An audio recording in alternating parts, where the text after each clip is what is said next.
Si alguna vez te has encontrado luchando por entender el propósito de tus dolores y desafíos, entonces no estás solo. Isaías 53 nos trae un mensaje poderoso. El sufrimiento no es el final, sino el camino hacia la redención. Esta profecía, escrita siglos antes de Cristo, revela la increíble verdad sobre un Salvador que cargó con nuestros dolores para ofrecernos la curación y la esperanza. En este video, verás los secretos de esta profecía y descubrirás cómo puede transformar tu visión sobre la vida, el dolor y el propósito que Dios tiene para ti.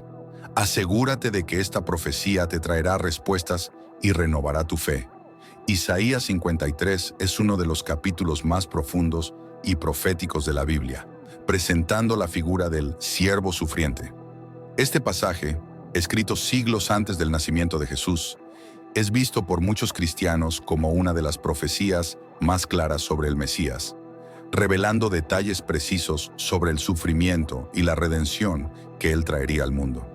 La profecía de Isaías no solo anticipa los eventos de la vida de Jesús, sino que también explora el significado espiritual de su sufrimiento, mostrando cómo se convertiría en el Salvador prometido. Isaías comienza describiendo al siervo como alguien que creció como un renuevo delante de él, como raíz en tierra seca. Isaías 53:2. Esta imagen simbólica retrata al siervo como una planta que surge en un suelo árido, sin vida y sin belleza aparente. En el contexto de la profecía, esto sugiere que el Mesías vendría de circunstancias humildes y que, a los ojos del mundo, no parecería tener grandeza ni majestad. La imagen del renuevo señala al Mesías como una esperanza emergente, brotando en medio de la desolación espiritual y social. No sería alguien que atrajese a las personas por su apariencia o estatus, sino alguien que surgiría casi desapercibido, cumpliendo silenciosamente su propósito divino. Isaías prosigue describiendo al siervo como despreciado y desechado entre los hombres, varón de dolores y experimentado en el sufrimiento. Isaías 53:3. Aquí, la profecía adquiere un tono aún más sombrío. El Mesías, que debería ser reconocido y honrado como el Salvador, sería ignorado y rechazado. No solo sufriría físicamente, sino que también cargaría con una tristeza profunda, un dolor que no se limitaba al cuerpo, sino que alcanzaba su alma. El varón de dolores representa a un Mesías que conoce íntimamente el sufrimiento humano, no como un observador distante, sino como alguien que vivió esas experiencias en carne propia. Este rechazo sería tan intenso que las personas escondían de él el rostro, tratándolo como alguien indigno de atención o respeto. Isaías pinta el cuadro de un Mesías que sería una piedra de tropiezo para muchos. En lugar de ser acogido como el Salvador prometido, sería visto como un estorbo, alguien de quien las personas preferirían alejarse. La descripción de Isaías enfatiza que el Mesías, aunque rechazado, cumpliría un papel vital en el plan de redención de Dios. El rechazo que enfrentaría no sería un signo de fracaso, sino una parte esencial de su misión. El rechazo y el sufrimiento del siervo son centrales para entender la profecía de Isaías. A lo largo de la historia, muchos profetas y líderes enfrentaron oposición, pero el rechazo descrito aquí es único. Isaías no habla solo de una oposición temporal o local. Describe un sufrimiento profundo y universal. Este sufrimiento no es un accidente en el camino, sino un elemento fundamental del plan de Dios para redimir a la humanidad.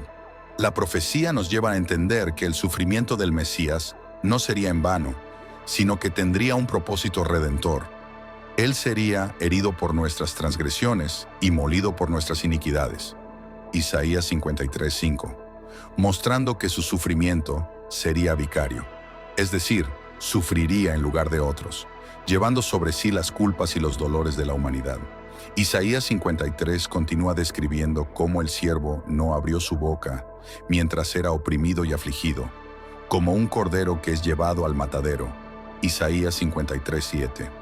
Esta imagen refuerza la idea de que el Mesías se sometería voluntariamente al sufrimiento, sin resistir ni quejarse.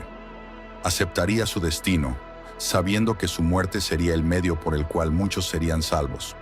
El cordero, en la tradición judía, era un símbolo de sacrificio, especialmente el cordero pascual, que era sacrificado para que el pueblo fuera librado del juicio. Isaías, al comparar al siervo con un cordero, está sugiriendo que el Mesías sería el sacrificio final, sustituto, que traería perdón y reconciliación entre Dios y la humanidad. Además, la profecía enfatiza que el sufrimiento del siervo sería incomprendido por muchos. Las personas verían su aflicción y lo considerarían herido de Dios y afligido. Isaías 53:4, creyendo que estaba siendo castigado por sus propios pecados. Pero Isaías corrige esta visión equivocada, afirmando que, en realidad, él estaba sufriendo por los pecados de otros. Esto subraya la naturaleza sustitutiva del sufrimiento del Mesías. Él no estaba pagando por sus propios errores, sino por los errores de toda la humanidad. El capítulo avanza mostrando que, incluso ante tanto sufrimiento, el siervo no sería derrotado. Al contrario, el Señor quiso quebrantarlo, haciéndolo enfermar. Isaías 53:10. Pero el final de su historia sería de victoria. El siervo vería el fruto de la aflicción de su alma y quedaría satisfecho. Isaías 53:11. Esto sugiere que, después de su sufrimiento y muerte, habría un resultado glorioso, la salvación de muchos y la restauración de la relación entre Dios y los seres humanos. La satisfacción del siervo no sería por haber evitado el dolor, sino por haber cumplido su misión hasta el final, trayendo redención a todos los que aceptaran su sacrificio.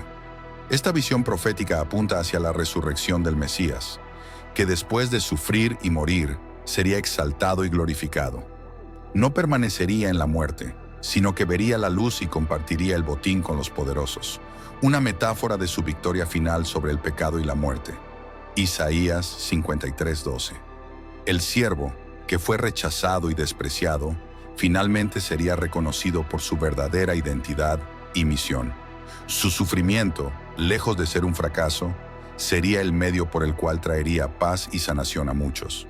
Isaías 53 es, por tanto, una profecía que no solo describe el sufrimiento del Mesías, sino también el propósito y el resultado de ese sufrimiento. El siervo sufriente, a través de su dolor y rechazo, cumpliría el plan de Dios para la redención del mundo. Este pasaje es considerado una de las prefiguraciones más claras de Jesucristo en la Biblia y ha sido central en la teología cristiana a lo largo de los siglos. Para los cristianos, Isaías estaba profetizando la venida de Jesús, quien, a través de su muerte en la cruz y su posterior resurrección, cumplió exactamente lo que Isaías había predicho. Jesús, el siervo sufriente, tomó sobre sí los dolores y pecados de la humanidad, ofreciéndose como el sacrificio final y perfecto para la salvación de todos. La profecía en Isaías 53 enfatiza el paradoja del Mesías. Aquel que debería ser exaltado y honrado es, en cambio, rechazado y herido. Sin embargo, es precisamente a través de ese sufrimiento que alcanza su victoria. El capítulo revela la profundidad del plan redentor de Dios, mostrando que, a través del sacrificio del Mesías, todos pueden encontrar perdón y vida eterna. Este es el corazón del mensaje de Isaías 53, el amor de Dios manifestado en el sufrimiento del siervo, quien, aunque rechazado, se convierte en la piedra angular de la salvación. Esta profecía sigue resonando profundamente entre los cristianos, siendo vista como una prueba poderosa del propósito divino en la vida, muerte y resurrección de Jesucristo. Isaías, con su visión profética, ofrece un vistazo al plan de Dios que, aunque oculto y muchas veces incomprendido por los hombres, resulta en la mayor demostración de amor y redención que el mundo jamás ha conocido. Si te gustó el video y quieres seguir aprendiendo lo mejor de la palabra de Dios, no pierdas la oportunidad de profundizar aún más en tu fe y conocimiento con estos 2 videos relacionados que dejaré al lado. Estoy seguro de que te encantarán.